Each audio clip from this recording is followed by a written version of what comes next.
Good morning, students. We are learning our first chapter of English, that is tracing changes through 1,000 years. And students, now you have to open the page number 9. We are learning our this topic region and empire. Region के बारे में और ampere के बारे में आज हमें पढ़ना है. So you have to open the page number 9. So see students, large states like those of the Cholas chapter number 2 में हमें देखना है, तुगलक्स चैप्टर नंबर 3 में और मुगल चैप्टर नंबर 4 में हमें देखना है. इम कंपोज मेनी रीजन्स, अलग अलग रीजन में इन्होंने अपना राज्य फैलाया था. जैसे चोलास को हमको चैप्टर 2 में, तुगलक्स को चैप्टर 3 में और मुगल के बारे में हम चैप्टर 4 में उनकी जानकारी लेंगे. ठीक है. अ संस्कृत प्रशस्ति, see chapter 2 for the example of प्रशस्ति. अभी प्रशस्ति का मीनिंग क्या है बच्चों? प्रशस्ति यानी किसी की तारीफ में लिखा गया, किसी की तारीफ में लिखना, प्रशंसा करना, उसकी तारीफ करना, उसको प्रशस्ति बोलते हैं. प्रेजिंग द दिल्ली सुल्तान, इन्होंने किसकी प्रशंसा की? इन्होंने किसकी ये की प्रशंसा की? दिल्ली सुल्तान घियासुद्दीन बलबन की प्रशंसा की. 1266 से लेकर 1287 तक है. Explain that he was the ruler of the first empire of the stretch from Bengal Gauda to the east of Ghazni.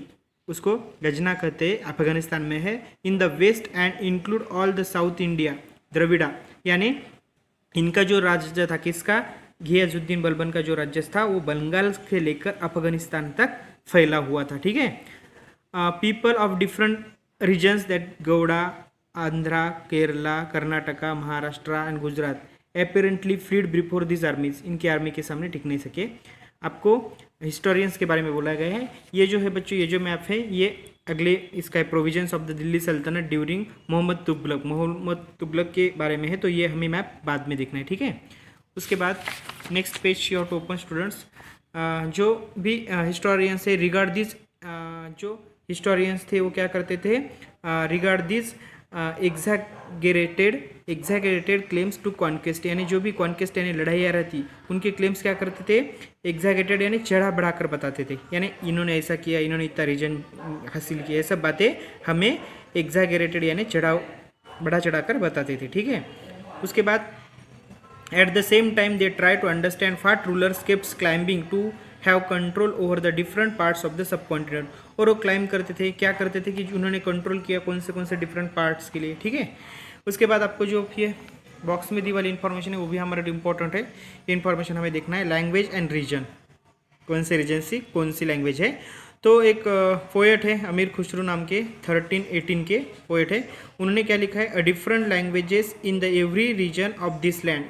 ये जो लैंड है यहाँ के अलग अलग लैंग्वेजेस है, उनके बारे में उन्होंने लिखा है. जैसे सिंधी है, लाहौरी है, कश्मीरी, द्रव समुद्री, उसके बाद साउथर्न कर्नाटका की दार समुद्री, उसके बाद तेलंगनी आंध्र प्रदेश की, गुजरी गुजरात की, माबरी तमिलनाडु की लैंग्वेज, बंगाल की गौरी और अवधी है ईस्टर्न उत्तर प्रदेश की. ठीक है. एंड हिंदवी किसकी है? Area of the area in the area around Delhi. ये अलग अलग लैंग्वेजेस के नाम दिए. अमीर खुसरो क्या कहने जा रही है? Amir Khusro went to on to explain that the contract to this language there was Sanskrit which did not belong to any region. ऐसे अलग अलग रीजन के अलग अलग लैंग्वेजेस थे, लेकिन जो संस्कृत थी वो did not belong to any region, किसी भी रीजन की थी. It was an old language थी and common people do not know it, only the Brahmanas do. और ये जो लैंग्वेज थी, ऐसी लैंग्वेज भी किसी रीजन की लैंग्वेज नहीं थी, ओल्ड लैंग्वेज थी. और दूसरी बात यह है कि कॉमन पीपल इसको समझ नहीं सकते थे, ओनली ब्राह्मणास डू, सिर्फ ब्राह्मण लोग ही उनको समझ सकते थे. ठीक है. आपको लिस्ट बनाने के लिए कहा है. अमीर खुसरो की जो भी लैंग्वेजेस बताए उनकी लिस्ट बनाना है, और उसके साथ साथ अभी जो रीजनल की लैंग्वेजेस वो मेंशन की वो लिखना है. उसके बाद सेम लैंग्वेजेस लग रही हो तो आपको उसको सिमिलर होंगे तो सर्कल आउट करना है. ठीक है. उसके बाद का पार्ट देखेंगे हम. बाय 700 मेनी रीजन्स ऑलरेडी, यानी बहुत सारे region already possess distinct geographical dimensions and their own languages and cultural characteristics. यानी जो भी रीजन्स थे उस समय के वहाँ वो पजेस करते थे डिस्टिंक्ट जोग्राफिकल डायमेंशनल, यानी उनकी जोग्राफिकल जो डायमेंशन थे वो भी अलग थे, लैंग्वेज भी उनकी कल्चरल लैंग्वेजेस भी अलग थे. ठीक है. You will learn more about this in chapter 9. देखो इस जो स्टैंडर्ड का लास्ट वाला टॉपिक है, जो ये रीजन है, आपको 1000 ईयर का जो आपको पार्ट बोला गया है 7 700 से लेकर 1750 तक का जो पार्ट है उसमें उसके अगली वाली जानकारी जो बोली है आपको ज्योग्राफिकल डायमेंशन की, वो आपको 9 चैप्टर में देखनी है। ठीक है बच्चों।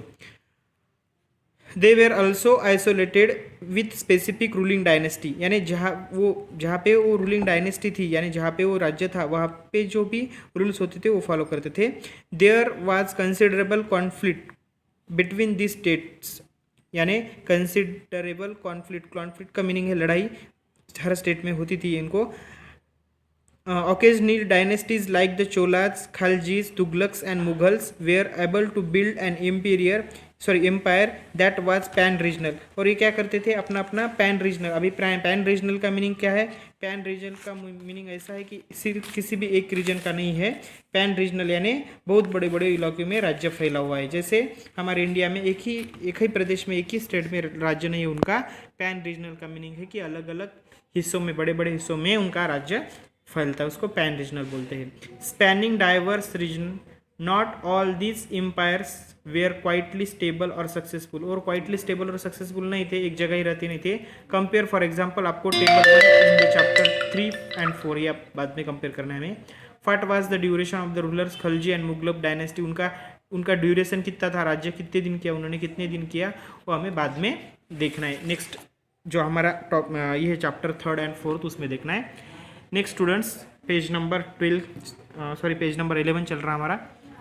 When the Mughals empire declined in 18th century, देखो मुगल एम्पायर डिगलिंग, यानी जो भी मुगल का राज्य था, देखो ये कब आए थे, 16th सेंचुरी, शायद 16th सेंचुरी में आए थे। 300 साल तक उनका राज्य था, ठीक है। और 18th सेंचुरी में वो क्या हो गए, डिक्लाइन हो गए।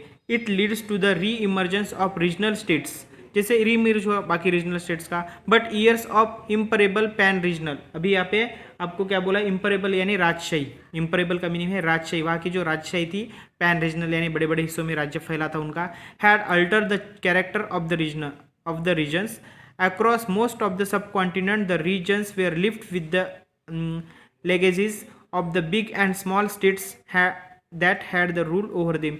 और ये होने के बाद, ये जो मुगल एम्पायर होने के बाद, डिक्लाइन होने के बाद क्या होते, छोटे छोटे जो भी रूलर्स थे वो वहाँ पे आ गए और अपना राज्य फैलाया उन्होंने, ठीक है।